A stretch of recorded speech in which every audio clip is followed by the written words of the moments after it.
sense much fear in you. The boy is dangerous. They all sense it. Why can't you? Fear is the path to the dark side. Fear leads to anger. Anger leads to hate. Hate leads to suffering.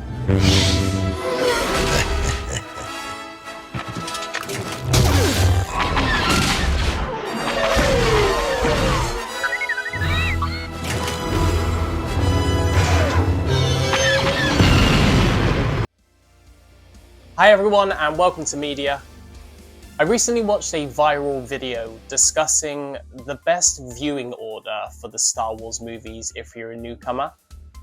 The host's recommendation was to watch them in release order, and after considering his reasoning, I have to say I completely agree. That's how so many of us were introduced to the galaxy far, far away.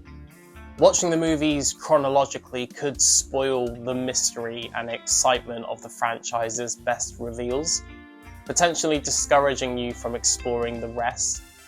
And in hindsight, starting with A New Hope might have been the ideal approach. But since I've already sat down to review Episode 1, The Phantom Menace, let's dive into what makes it such a mixed bag. Now, when it comes to The Phantom Menace, I feel completely divided.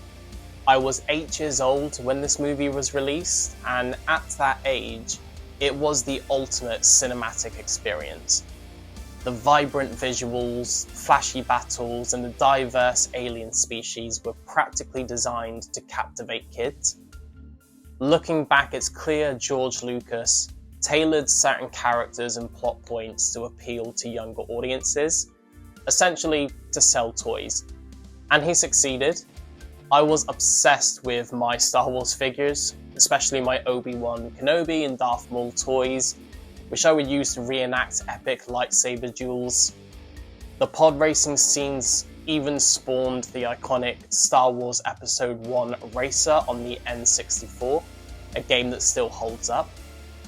Yet, my tastes have matured. Rewatching The Phantom Menace has highlighted how my early love for it has given way to a more balanced, if not critical, perspective. Starting with the positives, there are a few genuinely impressive elements in The Phantom Menace. Ewan McGregor as Obi-Wan Kenobi was inspired casting, bringing a charismatic, grounded presence to the screen. The lightsaber duel between Obi-Wan, Qui-Gon Jinn and Darth Maul is thrilling, packed with incredible choreography and intensity that make it one of the franchise's best moments. The pod racing sequence, while a bit drawn out, offers some exhilarating action, and the world building in planets like Naboo and Coruscant are ambitious and visually engaging. These moments are a reminder of Lucas's creative strengths when it comes to expanding the Star Wars universe on screen. Unfortunately, the negatives tend to outweigh the positives. The film is mired in political exposition with an opening crawl about trade disputes that feels more suited for a finance lecture than a sci-fi adventure. The script is often still and heavy-handed, making many scenes a chore to sit through.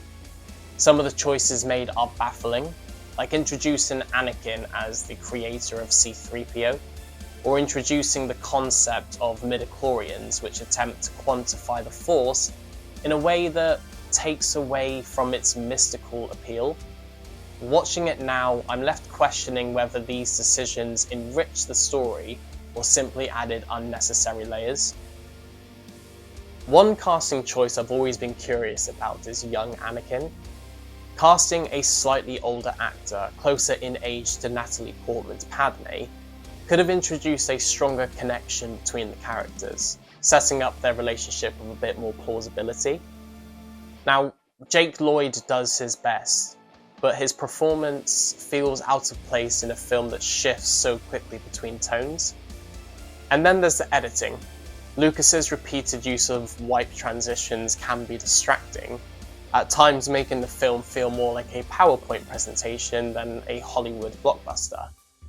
These small quirks detract from the experience, adding an unintentional layer of awkwardness to certain scenes. Looking back, I realised that much of my nostalgia for The Phantom Menace comes from my childhood memories, rather than the film itself. Despite its flaws, I was excited to return to the world of Star Wars, and it still holds a special place in my heart. But now the main reason I revisit it is to trace Anakin Skywalker's journey, his transformation from a young, hopeful boy into one of cinema's greatest villains. Sadly, this first step in the prequel trilogy is more of a stumble than a confident stride, with clunky storytelling and uneven pacing that make it a rocky beginning. If you're new to Star Wars, I'd echo the advice to start with A New Hope. The Phantom Menace has its moments, but ultimately feels like a prequel that was way too ambitious for its own good, struggling to balance between appealing to younger fans and telling a complex story. By going through the original trilogy first, you'll gain a greater appreciation for the saga's heart and legacy, and you might even find The Phantom Menace a bit more enjoyable, as a curious look back at where it all began, or at least where George Lucas intended it to. So for me, Star Wars Episode 1 The Phantom Menace lands a 2.5 out of 5. It's a movie full of imagination but weighed down by uneven storytelling and awkward pacing. Still, there's no denying it laid the groundwork for a universe that still captures imaginations decades later. Thank you so much for watching, and if you enjoyed this review, make sure to hit the like button, subscribe for more, and join me next week for another film deep dive here on Media. Until then, may the Force be with you.